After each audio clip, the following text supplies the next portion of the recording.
Good morning, Waverly. I'm Nichole Lyons. And I'm Kelsey Bemis. Joining us now is Waverly attorney Karen Thalacker. What happens to the federal employees when this happens? Wartburg service trips started in 1994 and have organized hundreds of trips involving thousands of students. The social work department is gearing up to once again bring Christmas joy to those who are less fortunate. As the new school year begins, students are back to their campus home.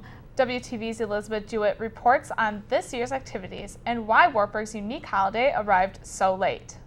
Students are taking initiative this year by getting involved in the ICAP program on campus.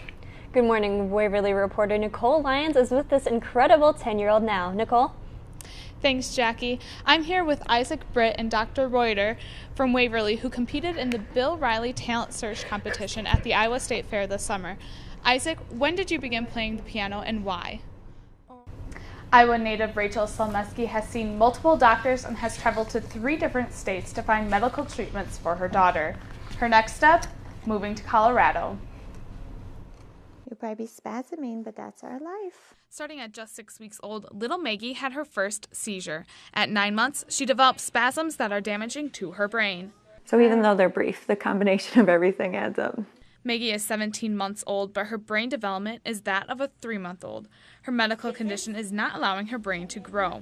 So I have her on a handful of different supplements to try to keep her, try to balance out her body the best that we can. Since surgery is not an option and the medications aren't helping her spasms, the Selmeskis are turning to medical marijuana. Started researching it a little more.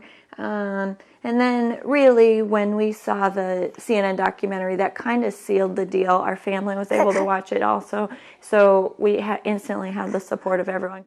Maggie will not actually be smoking the marijuana. Instead, the plant material is put into olive oil, which is then given to her through her food. And actually to start, she's going to get like 0.06 milliliters, so a very, very small amount to start with. That means once Maggie is started on the medication, she can't leave Colorado. As a result, she won't be able to go visit family and friends. They have to visit her. That the minute we would cross over state lines with it, obviously if we take her with us, it's in her system. It's a drug trafficking, and then it's also child abuse because we're giving it to our child. A year ago October, the Selmeskis were told Maggie wouldn't live for very long. Rachel said anything that they do for Maggie is to benefit her life, and that's the best they can do for her at this time. So we take each day one day at a time and look at each day we have as a blessing and try to do the best we can with each day. Rachel and Maggie moved to Colorado on Sunday, get the medication on Tuesday, and start the treatments on Wednesday. Back to you. Waverly for Sale Group is a place for people from the Cedar Valley to sell their new or gently used items. Yep, thank you. Ann Sagerman started the group about 2 years ago when a friend mentioned it to her. So she said this is a new trend that is happening on Facebook. It's cooler than Craigslist, safer, less shady. In the time of just 1 week, the group had grown to over 100 members. And now, in the past 2.5 years, the group has grown to over 12,000 members, all buying, trading, and selling.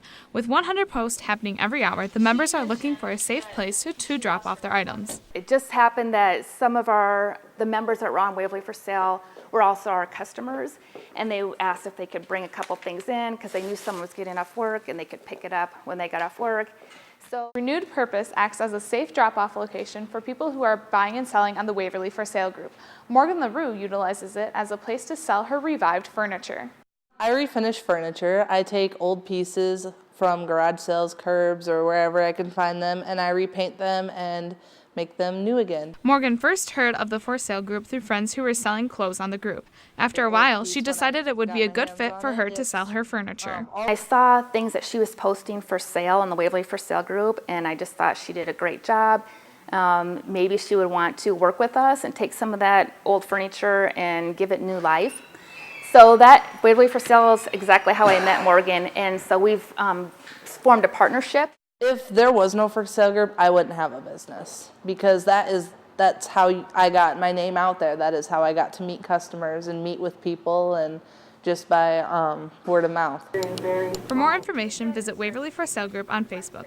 Reporting for WTV, I'm Nichole Lyons.